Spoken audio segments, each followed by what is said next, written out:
Con el Día Internacional de la Mujer ha sucedido como con otras fechas significativas para el movimiento obrero. Y es que la burguesía lo ha vaciado de contenido y ha falsificado sus orígenes para hacer del 8 de marzo un día festivo, donde las consignas giran en torno a la lucha entre sexos y no entre clases. Los orígenes de la leyenda nos cuentan que el 8 de marzo de 1908 las trabajadoras de la fábrica textil llamada Cotton se declararon en huelga en protesta por las condiciones insoportables del trabajo. El dueño cerró las puertas de la fábrica y le prendió fuego.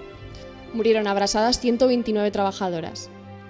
Esto sucede en los años 50, cuando se produce la traición revisionista, que supone el abandono de los principios y objetivos revolucionarios de la mayoría de los partidos comunistas oficiales. Así, estaba abonado el terreno para que el movimiento feminista de los años 60 se apropiara de esta fecha y borrara el término trabajadora de la celebración. Posteriormente, en 1975, la ONU declara el 8 de marzo Día Internacional de la Mujer y la Paz, y los gobiernos de la mayor parte de los países capitalistas organizan actos oficiales en esta fecha.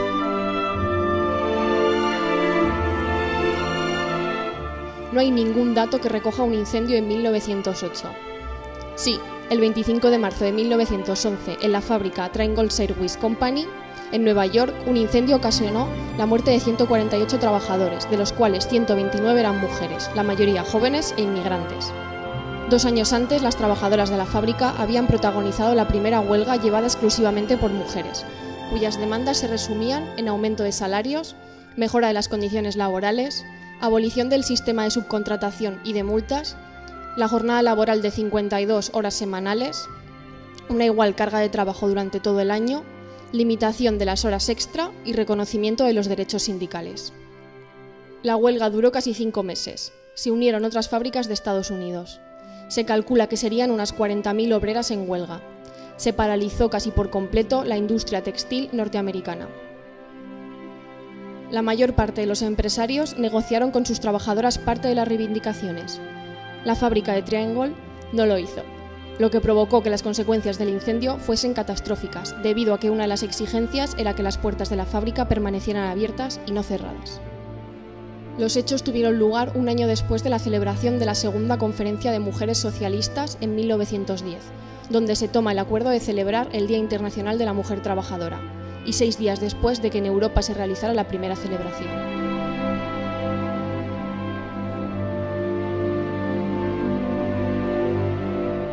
Fueron los socialistas quienes dedicaron más esfuerzos teóricos y prácticos por el objetivo de la emancipación de la mujer. Marx y Engels trataron el tema de la mujer trabajadora haciendo un análisis científico de la opresión y la discriminación a la que se veía sometida. Fueron los primeros en incluir en sus programas las reivindicaciones relativas a la desigualdad. En pleno desarrollo capitalista, muchas mujeres se incorporaron al trabajo productivo. Aparece así una gran contradicción. Por un lado, su papel en la producción como un trabajador más, con una relativa independencia económica. Por otro, la falta de derechos políticos, la desigualdad en la familia, ante la ley, a lo que se le sumaba la explotación bestial a la que eran sometidas. Esto hace que se desarrolle un potente movimiento obrero y, a la par, un potente movimiento de mujeres socialistas. En 1907 se celebró la primera conferencia de mujeres socialistas en Stuttgart. Los principales puntos a discutir fueron establecer unas relaciones permanentes entre las organizaciones de mujeres socialistas de todo el mundo y lanzar una campaña por el derecho a sufragio de las mujeres. El movimiento feminista burgués consideraba esta última reivindicación como un fin, para lograr la igualdad en todos los terrenos con los hombres de su clase. Sin embargo, para las mujeres socialistas, el sufragio femenino suponía la táctica del proletariado para utilizar las instituciones burguesas contra esas mismas instituciones. 2 años más tarde, en 1909, las socialistas norteamericanas toman la iniciativa de celebrar el Women's Day, el último domingo de febrero. Para ese día, elaboraron un programa con las siguientes reivindicaciones: la lucha contra la explotación capitalista, la igualdad de salarios, la eliminación de la explotación de los niños y la prostitución, la reducción de la jornada laboral, el reconocimiento del derecho a voto de todas las mujeres, el acceso a un sistema educativo basado en la coeducación, una reforma legal que facilite la obtención del divorcio, el reconocimiento del derecho de las mujeres a limitar el tamaño de su familia y la socialización de las tareas domésticas con creación de servicios de comedor, guarderías, lavanderías, etc. La verdadera liberación de la mujer está unida a la lucha por el socialismo, ya que la causa de la opresión hacia ella radica en la propiedad privada de los medios de producción. Por eso la alianza se establecía con los partidos socialistas y no con el movimiento feminista.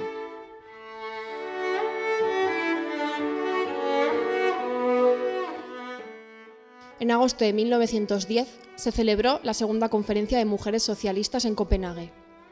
Los puntos a tratar fueron sufragio femenino universal, protección social a madres e hijos, jornada laboral de 8 horas, prohibición de usar fuerza de trabajo femenina en trabajos insalubres, 16 semanas de baja por maternidad y aprobación del seguro obligatorio por maternidad. Clara Zetkin presenta la moción de que las socialistas de todas las naciones organicen en sus respectivos países la celebración de un día especial para mujeres, cuyo principal objetivo será promover el derecho a voto. Pero no propone ninguna fecha ni habla de ningún acontecimiento en concreto, aunque más adelante hace referencia a la idea de las socialistas americanas, que venían celebrando desde hacía 2 años el Women's Day. La primera celebración tiene lugar en 1911. En varios países europeos se escoge el 19 de marzo. Las movilizaciones que se van sucediendo tienen mucho éxito y en 1914 las socialistas alemanas fijaron por primera vez el 8 de marzo para unificar las diferentes movilizaciones a nivel internacional. Ese mismo año comienza la Primera Guerra Mundial. Las protestas se centran entonces contra ella. La socialdemocracia toma la posición de apoyo a la guerra imperialista, por lo que muchas mujeres socialistas abandonan estos partidos para crear organizaciones contra la guerra imperialista y otras participan activamente en la formación de partidos comunistas. El partido bolchevique venía desarrollando una importante labor de concienciación y organización entre las mujeres. Empiezan a celebrar el 2 de marzo de 1913 el Día Internacional de las Trabajadoras, que se salda con el arresto de varias militantes bolcheviques que son deportadas a Siberia. En 1914 comienza a publicarse la revista Rabotnitsa, dedicada a la instrucción de mujeres obreras y esposas de obreros. El primer número se hizo coincidir con el 8 de marzo de 1914. El grupo editorial fue arrestado en pleno. El 8 de marzo de 1917 tiene lugar un estallido revolucionario, cuando los obreros de la fábrica de Putilov se la encuentran cerrada. Las mujeres de Petrogrado, cansadas de la escasez de alimentos y del precio de los mismos, se echan a la calle, frente y obreras de otras fábricas, hasta alcanzar 190.000. El 10 de marzo la huelga era ya general. El día 12 se constituye el Soviet de Petrogrado y 2 días más tarde se crea el gobierno provisional. Finalmente, el día 17, con el ejército del lado de los revolucionarios, el zar Nicolás II dimite y Rusia se convierte en república. Unos meses más tarde desembocaría en la Revolución de Octubre, lo que parece indicar que fueron estos acontecimientos los que hicieron que el Día Internacional de la Mujer Trabajadora se celebrara finalmente el 8 de marzo, debido a que fueron protagonizados en sus inicios principalmente por mujeres. En los primeros años, después de la Revolución, se impulsó la incorporación de la mujer al trabajo, la baja maternal pagada, se prohibió a las mujeres desarrollar trabajos pesados, los nocturnos y las horas extra. Se legalizó el aborto en 1920, se declaró ilegal la prostitución, se decretaron leyes y reformas que aseguraban la igualdad de sexos en todos los aspectos. Las mujeres pudieron tener acceso a todos los niveles de enseñanza. Dentro del matrimonio pasaron a gozar del mismo estatus que sus maridos. Se crearon servicios sociales de lavandería, guardería y comedores, que redujeron el trabajo doméstico, y se impuso la participación de la mujer en la vida social y política. En la segunda conferencia de mujeres socialistas en 1921 se aprobó la propuesta de celebrar de manera oficial el Día Internacional de la Mujer Trabajadora el 8 de marzo, en memoria de aquel mismo día de 1917.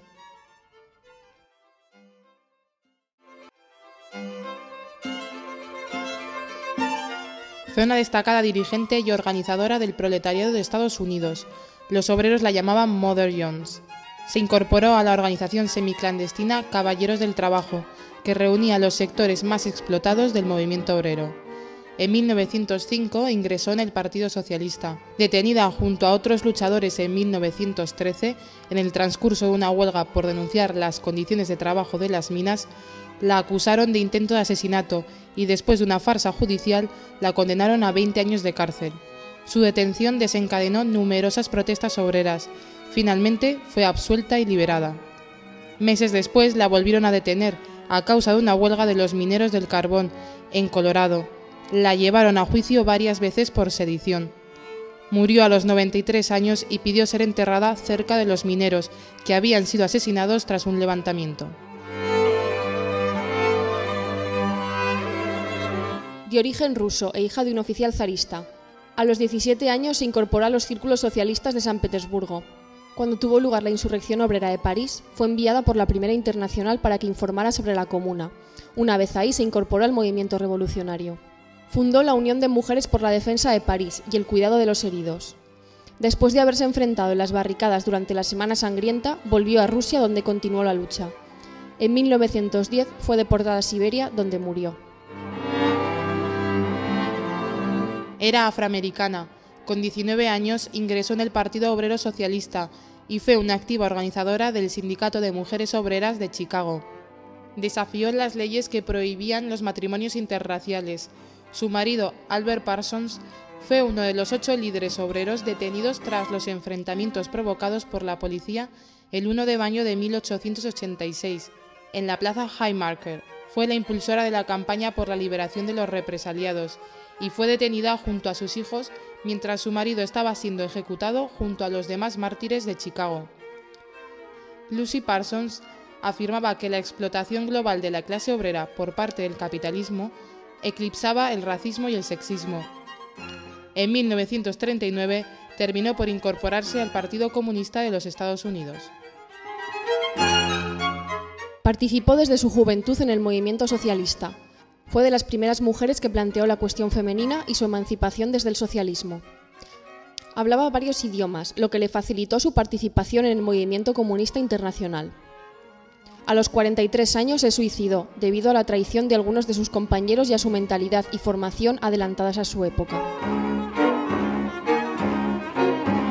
Nació en el seno de una familia obrera y desde muy joven entró en contacto con el movimiento obrero y se afilió al Partido Socialista Obrero Español. Participó en la huelga de 1909, en la que fue detenida y tuvo que exiliarse a Francia. A su regreso, 2 años más tarde, centró su militancia en la agrupación femenina socialista.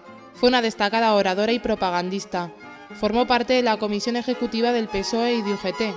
En 1917 firmó el llamamiento a la huelga general, en la que sería detenida y encarcelada por formar parte del comité de huelga. En el Congreso del PSOE, que comenzó el 9 de abril de 1921, Virginia González abrió la discusión de la propuesta, presentada 2 años antes, de adhesión a la Tercera Internacional. Al no ser aceptada, llevó a la fundación del Partido Comunista Obrero de España. Pocos meses más tarde se uniría al partido creado por las Juventudes Socialistas, dando origen al Partido Comunista de España. Virginia González fue elegida miembro del Comité Central y falleció en 1923 a causa de una enfermedad. Su militancia comenzó en 1898 en el Partido Obrero Socialista Demócrata de Rusia. Durante el Segundo Congreso apoyó la línea bolchevique frente a la menchevique. Cuando estalló la revolución en 1905, estaba exiliada en Ginebra. Regresó a Rusia en 1906 para dirigir el trabajo desde la clandestinidad en Tiflis. En 1912 pasa a formar parte del Comité Central y 1 año después es detenida y deportada a Siberia, donde permanecerá hasta 1916. Tras la Revolución de Octubre fue elegida responsable del Comité de Petrogrado. En 1934 fue una de las fundadoras del Comité Mundial contra la Guerra y el Fascismo. Fue presidenta del Socorro Rojo Internacional. Apoyó en nuestro país a los represaliados de la insurrección de Asturias y posteriormente durante la Guerra Nacional Revolucionaria.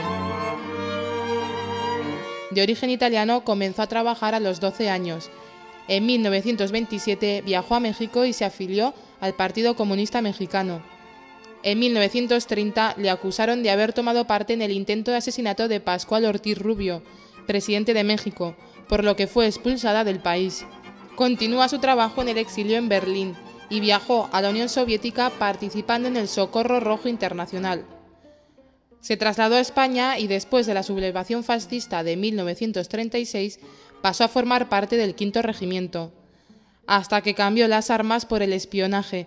También colaboró en los hospitales del Socorro Rojo y en su órgano de prensa Ayuda.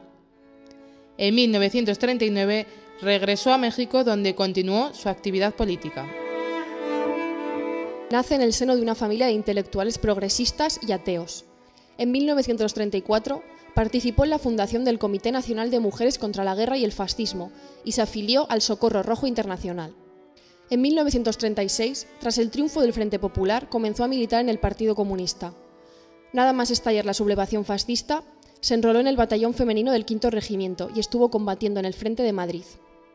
En marzo de 1939 fue designada para dirigir el Partido Comunista desde la clandestinidad, creando pequeñas células que dificultaban la labor de la policía. A finales de abril fue detenida, encarcelada y condenada a muerte. Tras conmutarle la pena, se suicidó antes de convertirse al catolicismo.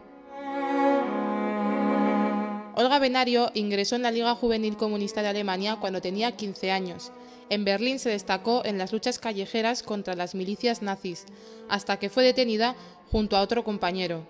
Posteriormente fue liberada y encabezó una acción armada que liberó a su compañero, lo que les obligó a exiliarse a la Unión Soviética. Trabajó en el Estado Mayor del Ejército Rojo, participando en cursos de pilotaje y paracaidismo. En 1934 viajó a Brasil para apoyar al Partido Comunista de Brasil en la preparación de la revolución. Tras el fracaso del movimiento insurreccional de 1935, pasó a la clandestinidad. Un año más tarde fue detenida y entregada por el régimen de Getúlio Vargas a la Alemania nazi. Primero fue encarcelada por la Gestapo, posteriormente pasó por 2 campos de concentración hasta que en febrero de 1942 fue asesinada en un campo de exterminio.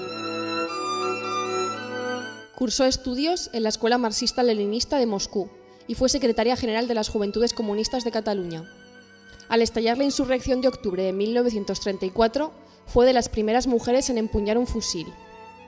Tras fracasar la insurrección, se desató una brutal represión contra los militantes revolucionarios. Lina Odena pasó a la clandestinidad, formando parte del también clandestino Socorro Rojo. En 1935 fue detenida y tras unos meses en la cárcel, puesta en libertad. Durante la campaña por el triunfo del Frente Popular en 1936, se destacó como una gran oradora.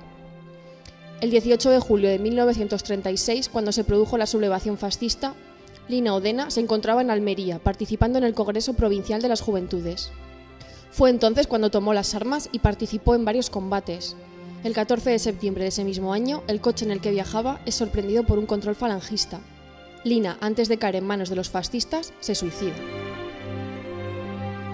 Fue la primera mujer en obtener el título de Héroe de la Unión Soviética. Fue trabajadora en una fábrica de productos químicos y a los 19 años se inscribió en una academia de vuelo y fue la primera mujer que conseguía graduarse. Obtuvo el rango de mayor de la Fuerza Aérea Soviética y cuando la Alemania nazi invadió la URSS propuso organizar nuevos regimientos de combate aéreo, la mayoría compuestos solo por mujeres. Cayó durante la Batalla de Stalingrado. Comunista holandesa, realizaba tareas relacionadas con la propaganda y la obtención de documentos de identidad. Después de la ocupación nazi, pasa a la clandestinidad y participa en numerosas acciones de sabotaje, eliminación de nazis y colaboracionistas y transporte de armas. Fue capturada cuando tenía 25 años. La fusilaron 3 semanas antes de la liberación. Hija de los fundadores del Partido Comunista Sudafricano, militó en la Liga de la Juventud Comunista y participó en el movimiento de solidaridad con los mineros en huelga. En 1948, el Partido Comunista fue ilegalizado y tuvo que pasar a la clandestinidad. En 1956 es detenida junto a otros 156 comunistas. El juicio se prolongó durante 4 años y finalmente fue absuelta. Es detenida de nuevo en 1963 junto a otros dirigentes del Partido Comunista y el Congreso Nacional Africano, que durante ese periodo habían decidido comenzar la lucha armada. Fue juzgada junto a Nelson Mandela, entre otros, y puesta en libertad tras el proceso. A lo largo de su vida tuvo que exiliarse varias veces, y en 1982 fue asesinada con una carta bomba enviada por los servicios secretos de Sudáfrica.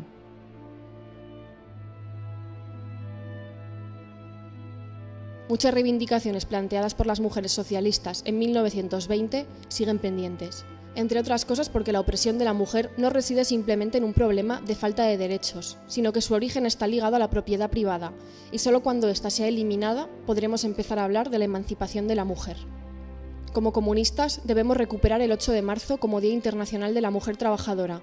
Debemos recuperar sus orígenes y espíritu combativo y reivindicativo de sus inicios. Las comunistas en este día no tenemos nada que festejar, y sí una revolución que hacer y un largo camino por recorrer.